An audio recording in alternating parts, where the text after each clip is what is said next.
Hi everybody, welcome back to Right to the Top. I'm Adam.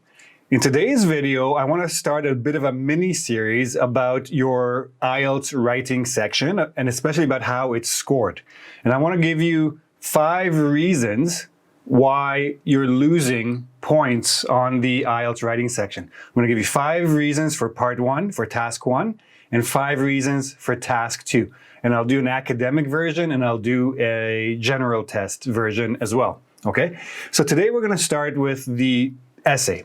Now, the reason I'm starting with the essay is that the reasons you're losing points are essentially the same for the general or the academic. There's not much difference between the two.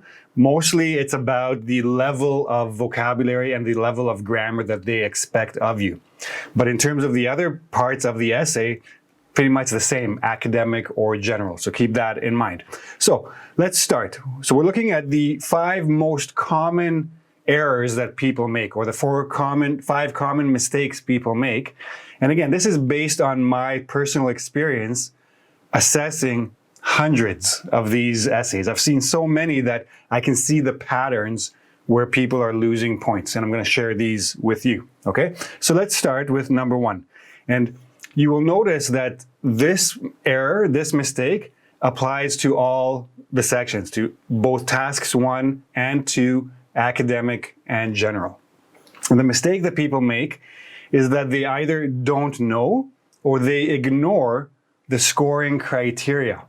Now, in the YouTube box below, I have a link to the IELTS official website where you can see and download a PDF version of the scoring rubric or the evaluation guide. It's a little bit general, a little bit vague, but it'll give you some idea of what they're expecting. And I will make a little course about the scoring a little bit later on. But the first thing that's important to understand, and a lot of people I think don't think about this clearly enough, although this is an English test, it's not all about English. It's not only about vocabulary and grammar. There are 4 scoring criteria for the writing section. Okay, and these are them: the task response, the cohesion and coherence score, the lexical resource, the grammatical range, and accuracy. So if you'll notice, the lexical resource and grammatical range, this is vocab and grammar, respectively. So of course, this is very important. You still need to have a very good vocabulary base and a very strong grasp of grammar. But this is only half the scoring, right? Task response basically is your content. What did you write? Did you answer the question? Did you understand the task? Did you give good reasons, good support for your thesis? That is very, very important. And people, other than grammar, unless your grammar is perfect, everybody loses points in grammar. But task response is where you're going to lose the most points at once if you don't get it correct. And cohesion and coherence is about readability. Do your ideas flow? Does your thesis or does your essay progress from a thesis to support to conclusion? Does it go naturally forward, or does it repeat a lot? Do things not connect? Do ideas not connect? Sentences not connect? Paragraphs not connect? All of this is very important. And you have to remember, especially for the academic test, the examiners are thinking that you're going to go to a university or to a college, and you're going to have to do some writing. So remember, English is not all about vocabulary and grammar, it's about communication. And that's what they're testing you in this section of the test. Make sure you know what they're expecting. But more than all of that, make sure that you know that all of these criteria work together. They are marking your test holistically. They're doing a holistic analysis. It means they're looking at the whole. They're not looking for your vocab. They're not looking for your grammar. They're looking how everything works together. So you can lose points for the same mistake in writing in 2 criteria. If you write a sentence that grammatically makes no sense, then the idea in that sentence affects your task response score because you didn't actually make an idea. If I didn't understand it, you didn't say anything, right? Or if your ideas don't connect because of bad transitions or because of bad conjunctions, your cohesion and coherence score might also be affected because I lost your link somehow. It all works together. Make sure you know how the scoring criteria work, what they're expecting of you. Then, this is where people, again, aside from the grammar, this is where people lose the most points. It's because they don't answer the question directly. Or they're sort of on the topic, but they're talking about something else. They're answering something else, or they start off talking about the topic and then somehow move on to different ideas that are not really connected. This will cost you a lot of points in the TR, the task response score, and probably in your cohesion and coherence score as well, right? So what they're trying to understand is, and how they will know, or how you will lose points, is if the examiners think that you did not understand the task. You're given a task, you have to read it, you have to understand it, and you have to address it. You're given a question or you're giving an instruction, like, do you think or discuss something? If you didn't directly address this question or this instruction, you've already lost a lot of points in the first paragraph. They don't even need to look at your body paragraph. You've already lost TR score right away, maybe even cohesion and coherence score. If you didn't understand the question or the task, and you didn't answer it properly, you won't be able to keep a focus throughout the essay and you will lose points, right? So this is the thing. You have to stay on topic all the way through. From beginning to the end, everything has to connect and proceed to a conclusion. And the most important thing is, did you support your thesis? If you didn't understand the task, or if you didn't answer the question directly, even if you had a thesis statement, like what is this essay about, you probably couldn't support it properly because you didn't answer from the beginning correctly. Very important. Big points. If you don't answer the question directly and on topic, it doesn't matter how good your grammar and vocab is, you're still not going to get higher than a 7. And a 7 means you had a very good vocab and very good grammar. And if you don't have all those, you're looking at like 5 easily. And it's very easy to get 5 on the IELTS writing. 6 starts to get a bit trickier. 6.5 is a bit harder. 7 and up is obviously much harder than that. So half points count a lot. We're going to look at something else now. Paraphrasing the task. How do the examiners understand if you understood the task? Generally by how you paraphrased it in the introduction paragraph. So the introduction paragraph has 2 functions as far as the examiners are concerned. One, it shows them that you understood the task. If you paraphrased correctly in such a way that the sentence that you put, or the sentences that you put in your introduction, carry the same message as that or those in the task, right? If you didn't understand the task, you can't paraphrase it properly. That's one. Another thing that the paraphrase does is it shows your lexical range.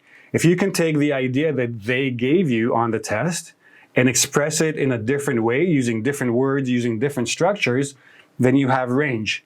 If you can't paraphrase, that means you're limited in vocabulary, your lexical score goes down, even your task response score probably goes down a little bit as well. Now, you don't have to paraphrase, but you can still have to introduce the topic in a way that matches the task. So it's very important to do this. So I'm going to give you an example from a student, an essay that I assessed. The task. More and more schools these days promote the sciences and maths as well as sports in their curricula. Less attention and effort is given to helping students explore the arts such as painting, music, and dance. Discuss advantages, disadvantages, etc. Look very carefully at this introduction paragraph. This is a student sample, by the way.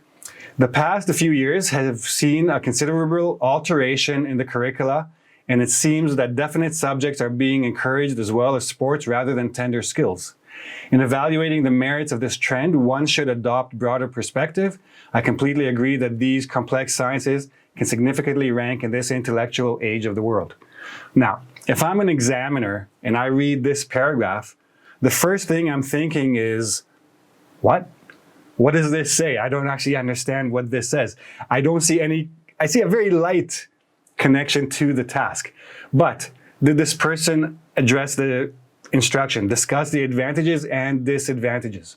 I don't see anything about advantages or disadvantages. I see the word merit here. Doesn't really help me very much. There's only one side of it. The word, completely agree. I completely agree. Use that word for when you have to what extent do you agree or disagree. Otherwise, you don't need that. I agree that these complex sciences. What are the complex sciences? Maths is not really a science. Science is science, math is math. The two things are different. Before he spoke about tender skills, maybe soft skills. I've heard this expression before, but soft skills are not arts. Soft skills are communication, empathy, time management even. These are all soft skills that you need to learn to work in a workplace. Getting completely off topic. So this person tried too hard with the paraphrasing and tried to put in too many words. Maybe he or she didn't really understand all the words. And this person lost sight of the task itself. This person, from the introduction, I already understand that this person probably won't get higher than a 6. Again, maybe the rest of the essay will be fine, maybe not. From the introduction, as an examiner, I already have an idea more or less this person is getting a 6. Maybe less, maybe a bit more. 7, probably not. Okay, very important. Now, if you want to see what I did with this, in your introduction, don't spend too much time trying to impress the examiners. Just be very direct, paraphrase as much as you can, get to the point. As schools increasingly focus on the sciences, maths, and athletics, if you don't have a synonym, don't worry about it. Sciences, sciences, maths, maths. There's no synonyms for them. Sports, athletics, if you want a synonym. Those interested in the fine arts, which is painting, music, and dance, all together are the fine arts, find themselves with diminishing support. Less attention, less effort. Diminishing and all these things are support, right? While there are both benefits and flaws, make sure you know that there are two sides and you're going to discuss both sides because that's what you've been told to do. To this type of education, I disagree. Just be very direct. Whether you agree with it or not, I disagree that it is helpful overall. Very direct, very brief, 2 sentences. Worry about the details, worry about impressing them with grammar and vocab in the body, not in the introduction. Okay? So that's paraphrasing. Let's move on. Coming back to vocabulary, because vocabulary affects so many different things. If you use vocabulary that you're not sure of, but you're just trying to impress the examiners, keep in mind that you may be actually doing the opposite. If you don't understand the words you're using, I won't understand what you're trying to say, right? So you can have too narrow or too broad a vocabulary range. What does this mean? Let's look at the bottom here. I'm going to look here first. Here first. Too narrow. If you're too narrow vocabulary range means you don't have enough words. Right? If you're repeating words where there are clear synonyms, you're going to be losing points on lexical resource. If you're repeating words many times in an essay, it shows that you don't have other options and you're going to lose points. Too broad means you're trying to use every synonym for a word that is available in the thesaurus. You don't need to do that. You need to find other ways to replace words. Instead of using every synonym you can think of, use pronouns, use a different sentence structure, use different ways to express the idea without needing to use that word so many times. And use 2 or 3 synonyms, but don't go overboard. Once you use the second or third, if you need to keep using this word, then start repeating it, that's fine. The word student, you can use student, pupil. If you're talking about college students, you can talk about whatever majors or undergrads. But if you give me every single synonym for student, it's going to be very noticeable and very distracting to the reader. That's one. Speaking of big words and the broad range, be careful not to memorize academic word lists. And I know a lot of students do this. They get a list of very big academic words and they try to memorize them and then they try to force them into their writing. Unnatural or forced use of words or expressions will hurt their writing, not help it. And especially when we're talking about idiomatic language. You can use idioms, you can use phrasal verbs, you can use certain expressions, but make sure that 1, you know what they mean. 2, they fit the context. That means they're not forced. Don't put them in just to put them in. You're not going to impress the examiners. In fact, you will lose points for your lexical resource score and possibly for your cohesion score and your task response score. Now, another thing you need to be careful about is transition words and linking words. So here is another student sample. I'm going to show you what they did wrong and how to fix it, right? Let's read it. Nevertheless, the requirements of the inhabitants of the earth has changed exponentially since the last few decades. First of all, You don't know this, but the word nevertheless here doesn't really work based on the paragraph that came before, but I'm just telling you that. Nevertheless, so the inhabitants of the earth. Cockroaches technically inhabit the earth. Inhabitants of the earth doesn't mean only people. And even if it was only people, why use 4 words when one word works just as effectively? People is a better word or a better choice than inhabitants of the earth. Don't use 4 words when one word is enough. Has changed exponentially. So the requirements have changed. Exponentially means in huge numbers, like kept growing and growing, but I'm not actually sure how you can measure requirements. I'm not sure what requirements are. Exponentially, I know as an examiner that this person memorized this word and is trying to force it in, and he's losing or she's losing points for this. And it should be over the last few decades. Furthermore, in spite of the fact that, given the choice, almost all people around the world would not opt to rely on an excessive number of items. That's a lot of words to say that although most people wouldn't choose to have too many things, although it's a very materialistic world, I'm not sure if that's very true. In order to fulfill their daily requirements, inevitably they have to own, first of all, you have a run-on sentence here. This is a very long sentence. It's grammatically incorrect. You're losing your grammatical range score. Yeah. Furthermore, in spite of the fact, in order to inevitably, too many linking words, and plus nevertheless originally. Use transition words, use linking words, but don't overly rely on them. There are other ways you can connect ideas. Don't throw in every transition that you know. Okay? And again, wordiness does not help you. I took the same idea from this paragraph that is 69 words, and I rewrote it in 27 words, less than half. However, as modern society has become increasingly complex over the past few decades, people's needs have grown to the point where owning certain devices has become inevitable. So at some point you have to own some electrical device. That's the point of the argument that this person is trying to make. Completely lost it in that original paragraph. A lot of words is not going to help you if these words don't say anything. Be careful about that. Now, speaking of transitions and linking terms, this is another big issue that a lot of people have. Make sure that you link ideas properly, okay? And especially between body paragraph 1 and body paragraph 2, make sure you have a transition. Tell the reader if you're continuing or if you're shifting focus from one paragraph to the next, okay?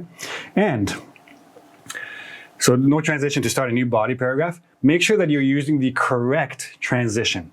Make sure that you know that contrary and in contrast to are not the same thing. Make sure that you know that furthermore and in addition sometimes don't work in the same way. Nevertheless and however have different functions. Make sure you know how to use the transition, and especially based on what follows this transition word. Again, don't use too many of them. And don't forget that there are other options. You don't have to use furthermore, in contrast, however, consequently, etc. Use conjunctions and, but, or. Use subordinate conjunctions, which. Just basically join sentences together. This will help your CC score, your cohesion and coherence score. Use pronouns. Use different structures. It's okay to use the passive in an essay. The passive has a very specific function. It can help you reduce repetition of words. It can help as a linking device as well. Make sure you know how to use it, okay?